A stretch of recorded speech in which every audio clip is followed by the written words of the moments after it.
नमस्कार भावांनो, हिंदी केसरी मध्ये आपलं सर्वांचं स्वागत आहे. तर भावांनो, या व्हिडिओच्या माध्यमातून मी तुम्हाला अपडेट देणार आहे.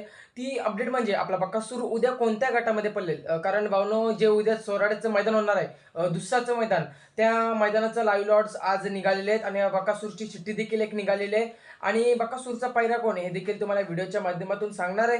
व्हिडिओ शेवटपर्यंत बघा आणि जर तुम्ही आपल्या भावांनो चॅनलला नवीन असाल तर चॅनलला सबस्क्राईब करायला विसरू नका. कारण आपण बैलगाडी शहर क्षेत्रामधले नवीन अपडेट्स घेऊन येत असतो. बकासूरची चिठ्ठीची बऱ्याच जणांना औत्सुकता लागलेली आहे. बकासूर नक्की कोणत्या गटामध्ये पडेल. तर भावांनो, उद्या मैदान होते आणि त्या मैदानामध्ये बकासूर आपल्याला 100% पालताना दिसणार आहे आणि आपल्याला पायऱ्या देखील समजते की बकासूर आणि पुष्पराज असू शकतो, जो की श्रीनाथ केसरी मैदानात मथुर सोबत पळाला होता. तर भावांनो, आज जी चिठ्ठी निघाली बकासूरच्या नावाने, त्या चिठ्ठीमध्ये पैरेकरांचं तर नाव नव्हता भावांनो. त्या चिठ्ठीमध्ये असं लिहिलं होतं की नाथसाहेब प्रसन्न मोहिल शेठ धुमाळ सुसगाव यांचा बकासूर आणि पावती क्रमांक होती ती म्हणजेच 54.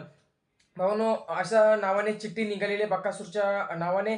तर भावांनो, कोणत्या गटात तर भावांनो, गट क्रमांक 11 मध्ये तास क्रमांक 3 वरती आपला बकासूर 100% पळताना आपल्याला दिसणार आहे. भावांनो, गट क्रमांक 11 मध्ये तास क्रमांक 3 वरती बकासूरच्या नावाने चिठ्ठी निघालेली आहे. तर बकासूरला नक्कीच उद्यासाठी शुभेच्छा देऊया आणि उद्या बकासूर आणि पिल्लू पुष्पराज आपल्याला एकत्र पळताना बघायला मिळू शकतो भावांनो. आपल्याला असा पायरा समजलेला आहे, त्यामुळे मी तुम्हाला अपडेट घेऊन आलेलो आहे. तर नक्कीच भावांनो, व्हिडिओ आवडले असेल तर चॅनलला सबस्क्राईब करा. भेटूया भावांनो नवीन व्हिडिओमध्ये. धन्यवाद भावांनो.